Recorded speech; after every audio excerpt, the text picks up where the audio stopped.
हम हमेशा दूसरों की नज़रों में अच्छा बनना चाहते हैं, लेकिन सच तो यह है कि हमें हमेशा ईश्वर की नज़रों में अच्छा बनने का प्रयास करना चाहिए। ऐसा करने पर हमारे जीवन की धारा ही बदल जाएगी। स्वागत है आप सभी का आपके अपने YouTube channel read to learn by Jyoti पर। आज साइंस की क्लास करेंगे हम, और इस क्लास में हम लोग पढ़ेंगे जीवों का वर्गीकरण, यानी कि क्लासिफिकेशन ऑफ ऑर्गेनिज्म। लेकिन इस टॉपिक को शुरू करने से पहले मैं चाहती हूँ कि मैं आपको पिछली क्लास का रिवीजन करा दूँ। और पिछली क्लास का जो हमारा टॉपिक था वो था जीवों की उत्पत्ति, यानी जीवन की उत्पत्ति। तो जीवन की उत्पत्ति के बारे में बिना किसी देरी के हम लोग रिवाइज करते हैं। सबसे पहले हमने पढ़ा था कि जीवन की उत्पत्ति कैसे हुई। तो जीवन की उत्पत्ति में हमने पहले पढ़ा था पृथ्वी का इतिहास, यानी कि जो हमारी पृथ्वी है उसका इतिहास क्या था, यानी पृथ्वी का इतिहास।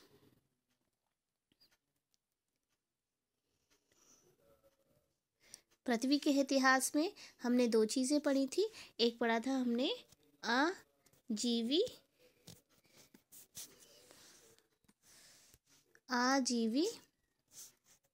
आजीवी महाकल्प, और दूसरा था हमारा जीवी महाकल्प। देखिए, आजीवी महाकल्प में हमने पढ़ा था जो भूपटल के निर्माण का काल होता है वो हम पढ़ते हैं आजीवी महाकल्प में, और भूपटल के निर्माण के पश्चात वाला जो टाइम होता है उसे हम पढ़ते हैं जीवी महाकल्प में। यानी कि आजीवी महाकल्प को इंग्लिश में एजोइक एरा बोला जाता है, और जीवी महाकल्प को जोइक एरा पढ़ा जाता है। तो इसमें हम पूरा पता चल जाता है कि कैसे शुरुआत में हमारी भूपटल का निर्माण हुआ, और उसके बाद हमारे भूपटल के निर्माण होने के बाद किस तरह से जीवों की उत्पत्ति हुई, यानी कि इसे हम दो भाग में पढ़ते हैं।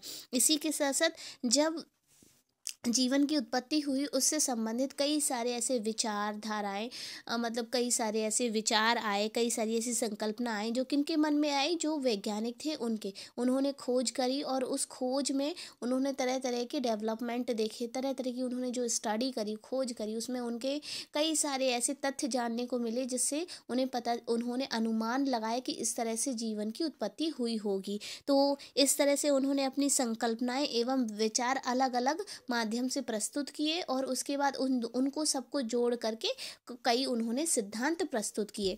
इन सिद्धांतों में उन्होंने बताया, कई ऐसे वैज्ञानिक थे जिन्होंने बताया कि जीवों की उत्पत्ति किसी दूसरे यानी कि जीवों की जो उत्पत्ति हुई है वो निर्जीव वस्तुओं से हुई है। कईयों ने कहा है सजीवों की जो उत्पत्ति हुई है वो सजीवी पदार्थ सजीवों से हुई है। तो इस तरह से अलग अलग वैज्ञानिकों ने अलग अलग क्या दिए हैं, सिद्धांत दिए। तो उन्हीं में से एक सिद्धांत हम सबसे पहले जो पढ़ेंगे वो पढ़ेंगे हम किसके बारे में, हम लोग पढ़ेंगे सबसे पहले कि किस तरह से जो स्वतः जननवाद था वो क्या था। यानी एक सिद्धांत था, जो सिद्धांत है हम सबसे पहला सिद्धांत हमने पढ़ा था पिछली क्लास में, स्वतः जननवाद, यानी कि स्वतः और जननवाद।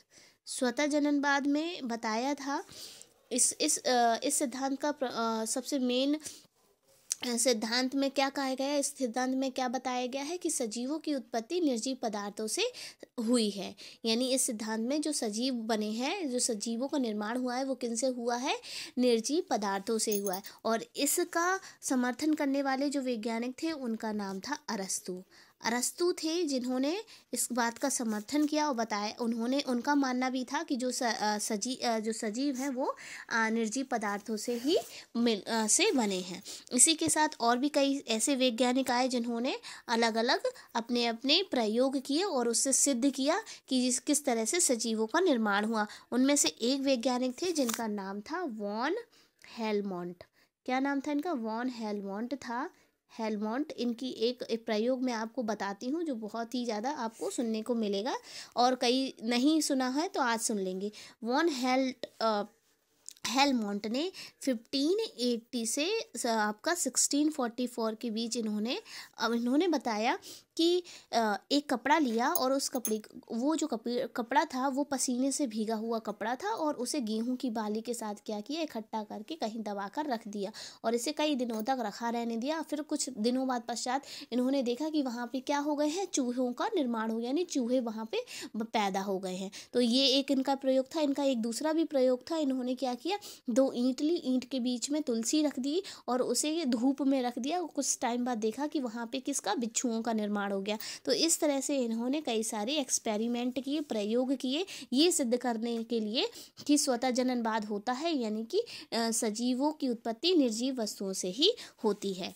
फिर हम लोगों ने इसके बाद जो हम लोगों ने पढ़ा था, वो हम लोगों ने पढ़ा था कि किस तरह से जो स्वतः जननवाद होता है। अब हम पढ़ते हैं नेक्स्ट हमने जो पढ़ा था वो पढ़ा था कि जीव जननवाद कैसे होता है, यानी कि जीव जननवाद।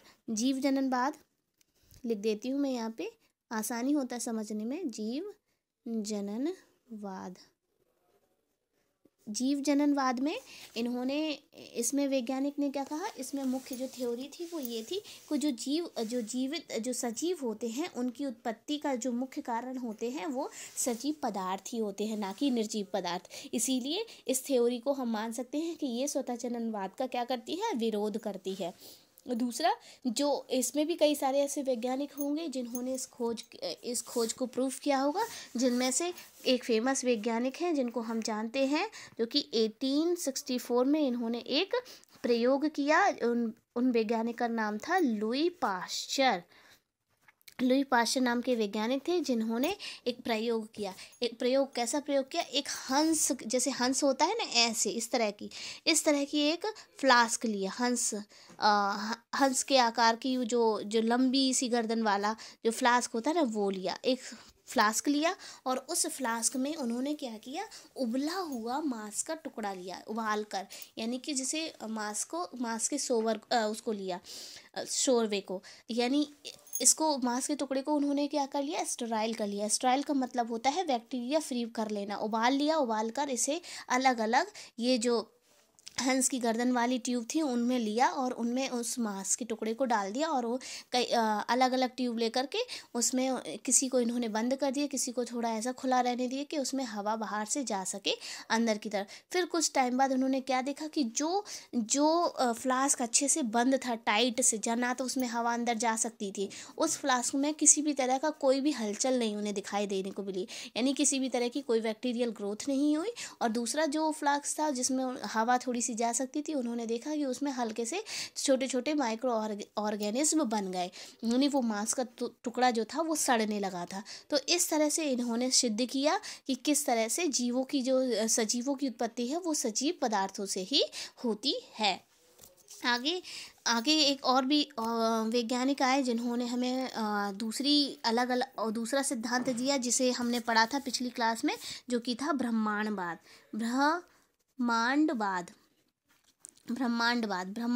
से नाम से ही हम थोड़ा सा अंदाजा लगा सकते हैं कि इन्होंने पक्का में ब्रह्मांड की बात की होगी।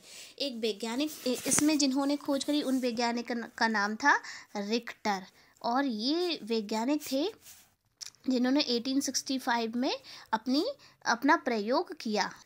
इस प्रयोग में इन्होंने बताया कि जो पृथ्वी का निर्माण हुआ है वो पृथ्वी के कणों से नहीं हुआ है, बल्कि ब्रह्मांड से लाए हुए कणों और बीजाणुओं के रूप में जो पृथ्वी पर आए हैं उनसे हुआ है। तो इन्होंने सारा का सारा श्रेय किसको दिया, ब्रह्मांड को दिया, कि ब्रह्मांड से जो भी कण जो आए हैं पृथ्वी पर, उनसे ही हमारे जीवन की उत्पत्ति हुई है। और ये किसने कहा था, रिक्टर ने कहा था। कब कहा था, 1865 में, तो आप याद रखिएगा।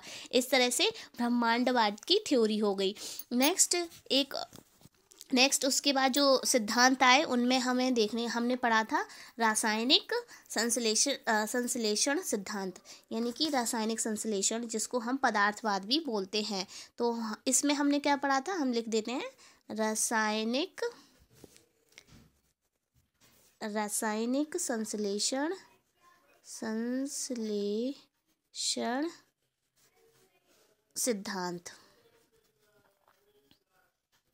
सिद्धांत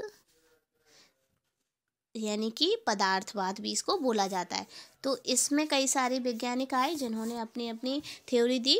रासायनिक संश्लेषण सिद्धांत में जिनकी हम बात करेंगे, जिस वैज्ञानिक की बात करेंगे, उनका नाम है AI ऑपेरिन। क्या नाम है उनका? AI ऑपेरिन। AI ऑपेरिन थे। इन्होंने क्या कहा? इन्होंने 1924 में अपनी एक परिकल्पना प्रस्तुत की, यानी कि एक थ्योरी दी, और इसी टाइम उन्होंने अपनी एक किताब लिखी जिसका नाम था ऑरिजिन ऑफ लाइफ। इनकी किताब का नाम था ऑरिजिन ऑफ लाइफ। तो आप इनको याद रख सकते हैं कि द ऑरिजिन ऑफ लाइफ है, किसने लिखी थी? द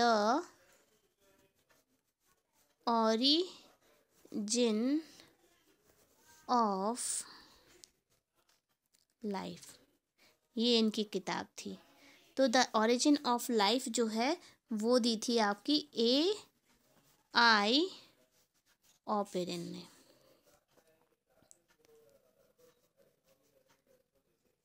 AI ऑपेरिन, तो इन्होंने ये किताब दी थी, और इस किताब में इन्होंने बताया था, इन्होंने जो बात करी थी वो करी थी जो रासायनिक पदार्थ होते हैं उनकी। जैसे कि इन्होंने बताया कि जो सरल कार्बनिक यौगिक होते हैं उनके मध्य में आपस में कुछ केमिकल रिएक्शन होती है, अभिक्रियाएं होती हैं, और उससे नए यौगिक का निर्माण होता है, जिन्हें जटिल यौगिक भी कह सकते हैं, या जटिल यौगिकों का निर्माण होता है। जब छोटे छोटे मॉलिक्यूल्स आपस में जुड़ते हैं और एक नई बड़ी संरचना बनाते हैं तो हम उसे जटिल बोलते हैं। तो जटिल यौगिकों का निर्माण हुआ, और उन जटिल यौगिकों में अलग अलग क्या बने? अलग अलग बहुलकों का निर्माण हुआ। जैसे कि शर्करा बनी, शर्करा से मंड का निर्माण हुआ। ग्लाइकोजन बनी तो ग्लाइकोजन व सेल्यूलोज बना, तो उससे पॉलीसैकेराइड, यानी छोटे छोटे ग्लूकोज आपस में जुड़कर बड़े एक पॉलीसैकेराइड का निर्माण किया। वसीय अम्ल तथा ग्लिसरॉल से वसा का निर्माण हुआ। फिर इस तरह से जब ये बन गए तो जैसे अमीनो अम्ल, प्रोटीन एवं न्यूक्लियो अम्लों से क्या बना? न्यूक्लियो प्रोटीन्स बने। और उसके बाद जब न्यूक्लियो प्रोटीन्स बने तो हमें पता है कि जो न्यूक्लियो प्रोटीन्स होते हैं उनमें सेल्फ रेप्लिकेशन की क्या होती है? पावर होती है, यानी कि सेल्फ रेप्लिकेशन का गुण होता है, जिसे हम बोलते हैं स्वतः द्विगुणन करने की क्षमता होती है। और उसी के बाद जो सबसे मेन, यानी कि सबसे पहला ओरिजिन हुआ, वो किसका हुआ? वो हुआ नीली हरी शैवाल का, यानी कि नील हरित शैवाल बने। और हमें बहुत अच्छे से पता है कि नील हरित शैवाल जो है वो क्या करती हैं? उनका मुख्य काम होता है प्रकाश संश्लेषण द्वारा अपना भोजन बनाना। प्रकाश संश्लेषण द्वारा अपना क्या बनाना? प्रकाश संश्लेषण से अपना भोजन बनाना। तो जब प्रकाश संश्लेषण की क्रिया होगी, देखिए कार्बन बना, कार्बनिक यौगिक हुए, कार्बनिक यौगिक आपस में रिएक्शन करी तो जटिल यौगिक बने। जटिल यौगिकों में शर्करा बनी, शर्करा से क्या बना? मंड बना, ग्लाइकोजन बनी, सेल्यूलोज बना। इस तरह से अलग अलग क्या बने? यौगिक बने तो लास्ट में अमीनो अम्ल बने। अमीनो अम्ल और प्रोटीन्स की आपस में रिएक्शन हुई तो न्यूक्लियो प्रोटीन्स बने। और न्यूक्लियो प्रोटीन्स का सबसे मेन करैक्टर होता है कि ये सेल्फ रिप्लिकेशन करता है, स्वतः द्विगुणन करता है, जिससे नीली हरी शैवाल का क्या हुआ? निर्माण हुआ। और नीली हरी शैवाल ने क्या किया? प्रकाश संश्लेषण की क्रिया करी, जिससे क्या बना? जब प्रकाश संश्लेषण की क्रिया होगी तो हमें पता है हमें क्या मुख्य रूप से देखने को मिलेगा? हमें CO2 के बारे में पता चलेगा, O2 के बारे में पता चलेगा, और इसमें हमें पता चलेगा अमोनिया के बारे में पता चलेगा, नाइट्रोजन के बारे में, यानी H2O जल के बारे में। तो ये सारे वो हैं जो कि आपके प्रकाश संश्लेषण में आपके इनके प्रमुख भूमिका होती है, जो कि रिस्पॉन्सिबल होते हैं किसी भी जीव को बनाने में। यानी ये 5 ऐसे मेन आपके कहीं ना कहीं आपको देखने को मिलेंगे कि ये CO2, O2, NH3 यानी कि अमोनिया, नाइट्रोजन और आपका जल, ये 5 चीज़ें बनी, जिसके बाद से जीवन की उत्पत्ति की शुरुआत हुई, जो कि किस में हुआ? रासायनिक संश्लेषण सिद्धांत में हमें बताया। किसने बताया? AI ऑपेरिन ने हमें बताया। इसके बाद हमने पढ़ा था, नेक्स्ट जो हमने पढ़ी थी क्लास, उसमें हमने पढ़ा था कि जीवन की उत्पत्ति के चरण कौन कौन से हैं, यानी जीवन की उत्पत्ति के चरण। तो जीवन की उत्पत्ति के चरण में हमने 4 चरण, पहले तो हमने जीवन की उत्पत्ति के चरण में दो चीज़ों को सबसे महत्वपूर्ण माना। सबसे पहला जो हमारा था वो हमने माना था कि रासायनिक विकास हुआ, रासायनिक विकास हुआ। और फिर उसमें दूसरा हमने किया था, दूसरा पढ़ा था हमने जैव विकास, यानी रासायनिक विकास कैसे हुआ और जैव विकास कैसे हुआ। तो रासायनिक विकास में मुख्य हमने 4 चरण पढ़े थे। तो इसमें हम सबसे पहले पढ़ेंगे कि कैसे रासायनिक विकास में, जो रासायनिक विकास था उसमें 4 चरण कौन कौन से थे वो पढ़ेंगे और उनमें क्या क्या हुआ था। तो फर्स्ट चरण उसमें क्या हुआ था, उसमें जो हुआ था वो सबसे छोटे छोटे यानी सिंपल एटम्स थे, उनका निर्माण हुआ, यानी कि साधारण अणु बने, अणुओं का निर्माण हुआ। अब देखिए, साधारण, पहले तो हमेशा छोटा साधारण ही होता है ना, फिर थोड़ा सा ऊपर, फिर थोड़ा सा ऊपर, फिर दूसरा जो हुआ था, दूसरा चरण था, यानी कि जो दूसरा चरण था, दूसरे चरण में क्या हुआ था, दूसरे चरण में हुआ था कार्बनिक यौगिक का निर्माण, यानी कि कार्बनिक अणुओं का निर्माण हुआ। ठीक है। फिर उसके बाद तीसरे चरण में क्या हुआ, तीसरे चरण में जटिल कार्बनिक अणुओं का निर्माण हुआ। तो चौथे चरण में जो आपके साधारण कार्बनिक और जटिल अणु हैं उनकी क्रियाशीलता के बारे में तो रासायनिक विकास के ये चरण थे। उसके बाद अब हम पढ़ते हैं नेक्स्ट जो है हमारा मेन है जैव विकास, यानी जैव विकास में पढ़ेंगे कि किस तरह से जीवों का विकास हुआ, किस तरह से एक सेल का एक कैसी सेल बनी। तो जैव विकास में सबसे पहले जो आया आपका वो था आपका कोशिका का निर्माण। कैसे कोशिका का निर्माण हुआ, कोशिका निर्माण में कैसे कोशिका का निर्माण हुआ, यानी कि जो न्यूक्लियोप्रोटीन्स होते हैं, हमें पता, हमने पढ़ लिया था प्रोटीन्स बन गए। प्रोटीन्स जब बने तो हमें पता चला कि जो प्रोटीन्स होते हैं वो बहुत ही ज़्यादा कैसे होते हैं, चिपचिपे होते हैं, और ये आपस में एक समूह में क्या होने लगे, चिपक कर एक समूह का निर्माण कर लिया। यानी प्रोटीन्स आपस में चिपचिपा नेचर रखने के कारण आपस में जुड़ गए। जुड़ने के बाद क्या हुआ, न्यूक्लियोप्रोटीन में का समूह बन गया, जल बन गया, खनिज लवण बन गए तथा कार्बोहाइड्रेट बन गए, और ये इस तरह से बना करके और एक पौष्टिक पदार्थों जैसी एक बूंद जैसी एक संरचना बना ली और एक आवरण से घिर गए। तो उस तरह से क्या हुआ, ये पहला चरण था जिसमें कोशिका का निर्माण हुआ। आप एक एग्जांपल दे सकते हैं, बारिश में जो गड्ढों में, छोटे छोटे गड्ढों में क्या पानी भर जाता है और एक कॉमा जैसा एक बैक्टीरिया बन जाता है, तो उसी को हम क्या बोलते हैं कि वो बैक्टीरिया में। वैसे ही एक पहली सेल का निर्माण हुआ, यानी पहली कोशिका का निर्माण हुआ। इसी कोशिका के निर्माण में कई सारे वैज्ञानिक आए जिन्होंने अलग अलग सिद्धांत दिए और उन्होंने बताया कि कैसे जीवन की उत्पत्ति हुई, जिसमें से हमने पढ़ा है लेमार्कवाद और डार्विनवाद भी पढ़ा होगा। तो इसमें हम थोड़ा सा रिवाइज करेंगे लेमार्कवाद और डार्विनवाद के। जो हमारे लेमार्कवाद थे, जो लेमार्क थे, वैज्ञानिक थे, लेमार्क, ये आता है क्वेश्चन, आपको इसीलिए पढ़ा देती हूँ कि हमारे जो लेमार्क थे, लेमार्क वैज्ञानिक थे, ये एक फ्रांसीसी वैज्ञानिक थे और इन्होंने 1808 में बताया। और इनकी एक पुस्तक थी, एक बुक थी जिसका नाम था फिलोसफिक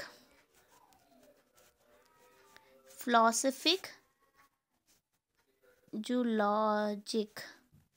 देखिए, ये इस तरह के क्वेश्चन आ सकते हैं। फिलोसफिक जूलॉजिक के किसने लिखी थी, तो आप बता सकते हैं लेमार्क ने। तो इन्होंने एक पुस्तक लिखी थी जिसका नाम था फिलोसफिक जूलॉजिक। किसने लिखी थी, लेमार्क ने। और इन्होंने बताया था, इन्होंने क्या बताया कि जैसे वातावरण या आसपास जो भी परिवर्तन होता है उसका प्रभाव जीव पर ज़रूर पड़ता है, और जब जीव पे पड़ेगा तो डेफिनेटली वो कुछ ना कुछ अपने अंदर परिवर्तन करने की कोशिश करेगा, और वो जो परिवर्तन करेगा वो अगली पीढ़ी में उसमें ट्रांसफ़र हो जाते हैं। ऐसा कहना किसका था? लेमार्क का था। यानी कि सपोज दैट एक एग्जाम्पल आपको देखा होगा जिराफ वाला, कि छोटी गर्दन वाला जिराफ होता था, फिर उसको देखा कि उसे भूख लगी तो उसने पत्ती तोड़ने की कोशिश करी, पेड़ बहुत ज़्यादा लंबा था, उसने अपनी गर्दन ऊपर करी, तो गर्दन ऊपर करते करते करते क्या हुआ, उसकी गर्दन ही ऊपर हो गई और आसानी से वो भोजन ग्रहण करने लगा। अब जो नए जिराफ होंगे वो लंबी गर्दन वाले होंगे। इस तरह से किसने बताया था? लेमार्कवाद ने।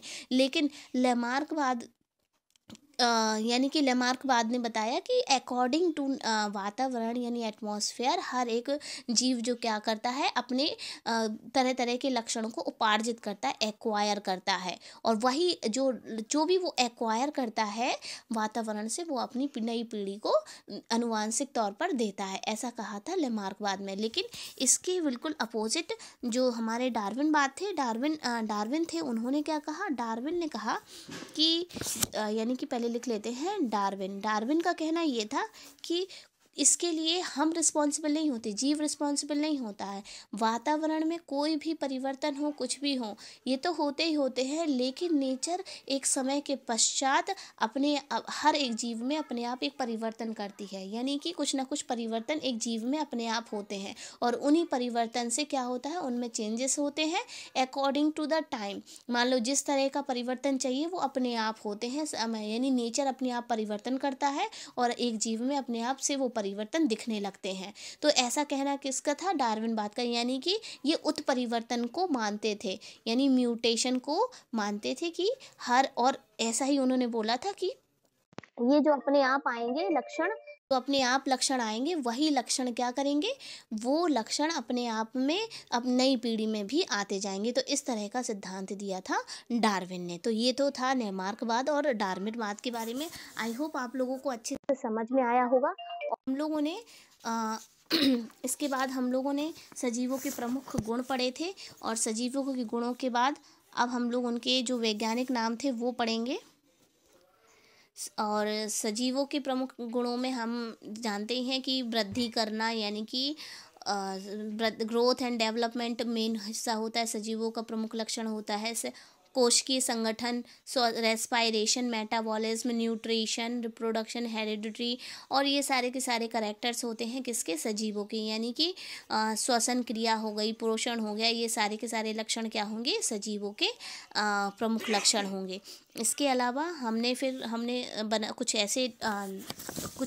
ऐसी भी चीज़ें, जीव विज्ञानी शाखाएं एवं उनके जनक भी पढ़े थे, जैसे कि बायोलॉजी के फादर कौन है, जूलॉजी के फादर कौन है, बॉटनी के कौन है, ये भी पढ़ा था। तो आप इसको बार बार रिवाइज करते।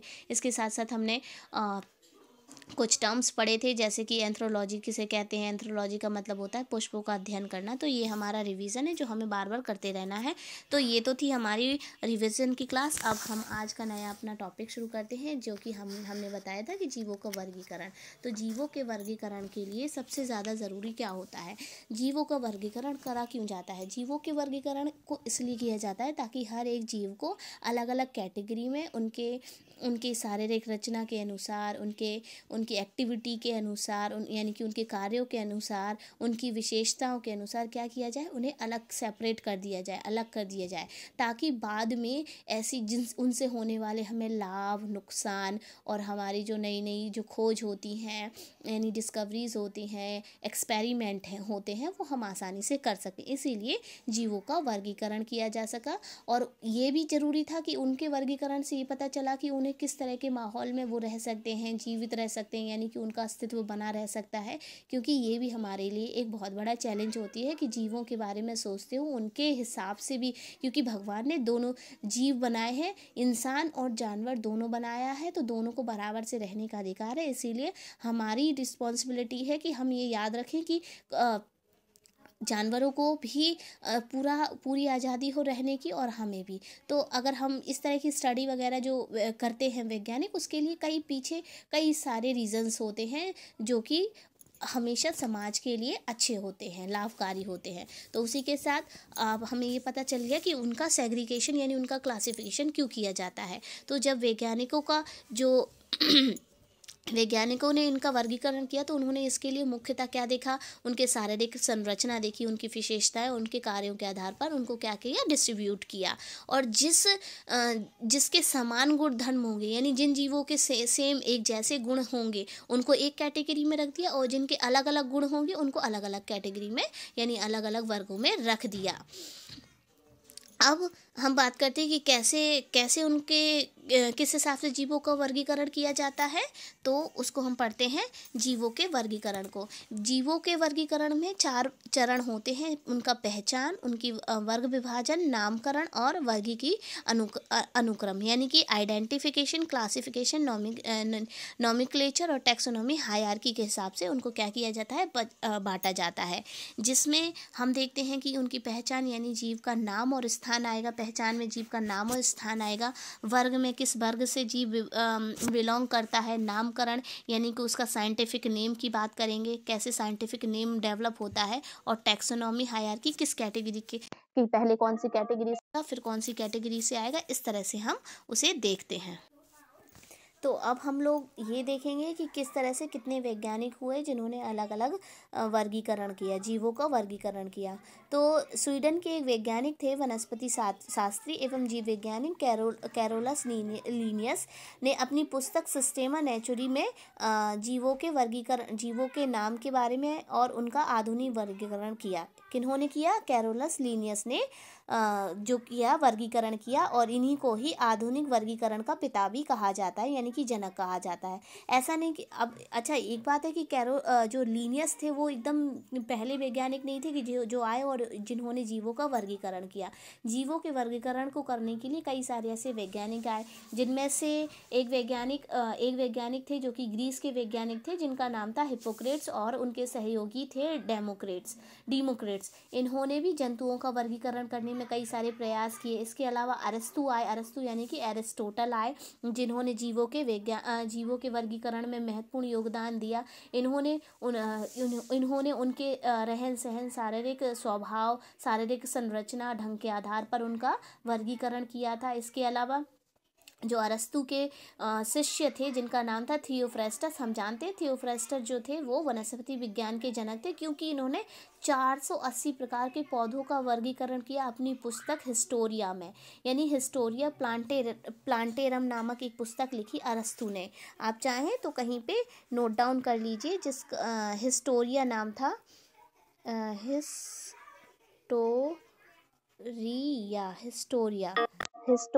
हिस्टोरिया था, और जिनका आगे हिस्टोरिया प्लांटेरम, तो इनकी ये पुस्तक थी। किनकी पुस्तक थी ये? अरस्तु की थी, सॉरी थियोफ्रेस्टस की थी। तो थियोफ्रेस्टस ने अपनी इस बुक में कम से कम 480 प्रकार के पौधों का वर्गीकरण किया। उसी के बाद और भी वैज्ञानिक आए, जिनमें जॉनरे नामक एक वैज्ञानिक आए। जॉनरे नामक वैज्ञानिक ने, जैसे कि मैं यहाँ लिख देती हूँ, आपको आसानी हो जाएगी, आप कहीं नोट डाउन कर लीजिएगा। जॉनरे नामक एक वैज्ञानिक आए, जो कि एक प्राकृतिक वैज्ञानिक थे, जिन्होंने जाति के हिसाब से और वंश के हिसाब से, यानी जाति और वंश के अनुसार ही वर्गीकरण किया। और इनकी जो पुस्तक थी, इसका नाम था हिस्टोरिया प्लांटेरम। इनकी भी पुस्तक का नाम था हिस्टोरिया प्लांटेरम, यानी कि इन्होंने भी इसमें जाति और वंश बताया। फिर उसके बाद जो आए थे हमारे वैज्ञानिक, जिनका नाम था कैरोलस लीनियस, जिन्होंने क्या किया? जीवों का वर्गीकरण किया। तो इनके बारे में हमने जान लिया कि इन्होंने क्या किया। इन्होंने पूरे जीव जगत को क्या किया? 2 भागों में विभाजित किया, यानी संपूर्ण जीव जगत को, एक को प्लांट में डिवाइड कर दिया और एक को जंतुओं में कर दिया। जंतुओं में इन्होंने स्तनधारी, पक्षी, उभयचर, मत्स्य, कीड़े और कीट को रख दिया, और प्लांट को अलग कर दिया।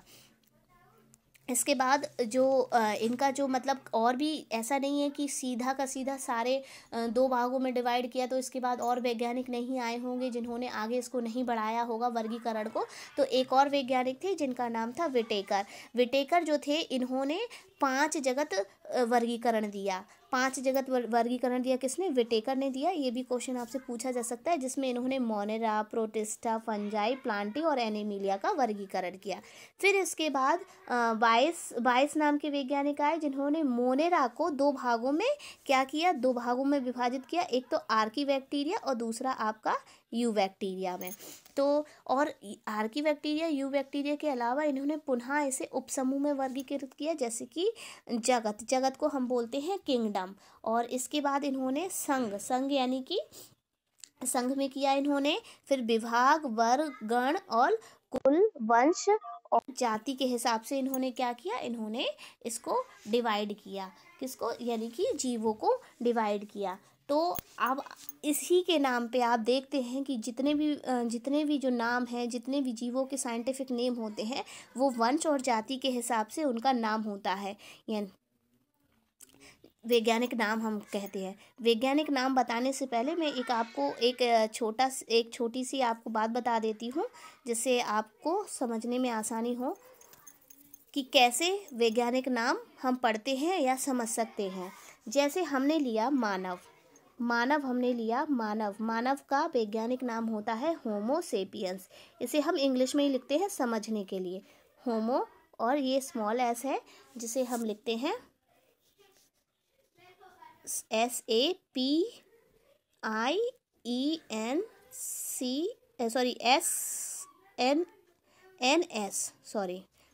इसे मैं दोबारा लिख देती हूँ, सेपियंस, SAPIENS,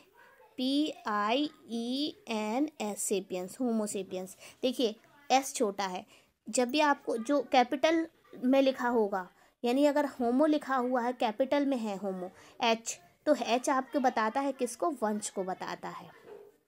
और स्मॉल एस जो है वो आपका बताता है जाति को। अगर आपको कोई वैज्ञानिक नाम दे दिया जाए और बोला जाए इसमें से वंश बताइए या जाति, तो अब आप बता सकते हैं कि कैसे होमो सेपियंस, यानी कि कैसे किसी वैज्ञानिक किसी वंश और जाति के हिसाब से उसका वैज्ञानिक नाम तय किया जाता है। इसके बाद हम पढ़ते हैं, नेक्स्ट जो हम पढ़ेंगे उनके वैज्ञानिक नाम। जैसे साधारण नाम क्या है और उनका वैज्ञानिक नाम क्या है। मानव को होमो सेपियंस कहते हैं। होमो में देखिए ये हमारी जाति है, ये हमारा वंश है और ये हमारी जाति है। उसके बाद तेंदुआ, जिसे पैंथरा पार्डस बोलते हैं, बाघ यानी पैंथरा टिग्रिस होता है, शेर यानी कि पैंथर लियो बोला जाता है, साइंटिफिक नेम है। मटर का पाइसम सटाइवम होता है, बिल्ली का फेलिस कैटस, और उसके बाद मेढक का राना टिग्रिना। तो अब हमें ये भी पता चल गया कि इनका वैज्ञानिक नाम क्या है और कौन सी जाति है और कौन सा वंश है। वंश हमेशा जो कैपिटल लेटर में होगा, जो आगे लिखा होगा वो वंश है, और जो स्मॉल लेटर में होगा वो जाति होती है। इसके बाद अब हमको ये पता चल गया कि जो हमारे वैज्ञानिक थे जिनका नाम था कैरोलस लिनियस हैं, उन्होंने जीवों को 2 वर्गों में विभाजित किया, जंतु और पादप में विभाजित किया। ऐसे ही 3 जगत जो है वो हमें दिया था हैकल ने। किसने दिया, हैकल, याद रखिएगा, लिखा नहीं है मैंने यहाँ पे। हैकल थे जिन्होंने 3 जगत वर्गीकरण किया, जिसमें इन्होंने प्रोटिस्टा को जोड़ दिया था, यानी जंतु, पादप और प्रोटिस्टा को जोड़ दिया था साथ में। फिर 4 जगत जो है वो कोपलैंड ने दिया था, जिसमें इन्होंने मोनेरा को जोड़ दिया था। तो ये तो अलग अलग वैज्ञानिक हैं जिन्होंने अलग अलग वर्गों में जीवों का वर्गीकरण किया। और हमें इनको याद रखना है, क्योंकि कई सारे क्वेश्चंस ऐसे हैं, कई सारे प्रश्न हैं जिनमें केवल यही पूछ लिया जाता है कि 2 जगत वर्गीकरण किसने दिया, तो हम बता सकते हैं कैरोलस ने। और 3 जगत किसने दिया, हैकल ने दिया। 4 जगत किसने दिया, कोपलैंड ने दिया। और 5 जगत हमें पता ही है, 5 जगत विटेकर्स ने दिया था। तो 5 जगत विटेकर्स को हम बहुत अच्छे से डिटेल में पढ़ेंगे, जिसमें मोनेरा, प्रोटिस्टा, कवक, पादप और जंतु के बारे में पढ़ेंगे। और ये इनको हम डिटेल में पढ़ेंगे कि इनके कैरेक्टर्स क्या हैं, इनमें कौन कौन से जीव आते हैं, किस तरह से इन्हें डिवाइड किया गया है। क्योंकि हर एक प्रश्न कभी भी किसी भी एग्ज़ाम में आ सकता है, तो हमें कोई भी चीज़ छोड़नी नहीं है, अच्छे से इसकी तैयारी करनी है। और मैं पूरी कोशिश करूँगी कि आपका हर एक छोटा से छोटा पॉइंट क्लियर करा सकूँ, कि आपका कोई भी किसी भी एग्ज़ाम में कोई भी चीज़ ना छूटे। आई होप आपको ये वीडियो पसंद आया होगा। अगर आपको ये वीडियो पसंद आया तो प्लीज़ इसे लाइक करें, सब्सक्राइब करें और शेयर करें, ज़्यादा से ज़्यादा शेयर करें, ताकि मैं आपके लिए अच्छे अच्छे वीडियो लेकर आ सकूँ। और thank you for watching and listening my video. Thank you so much.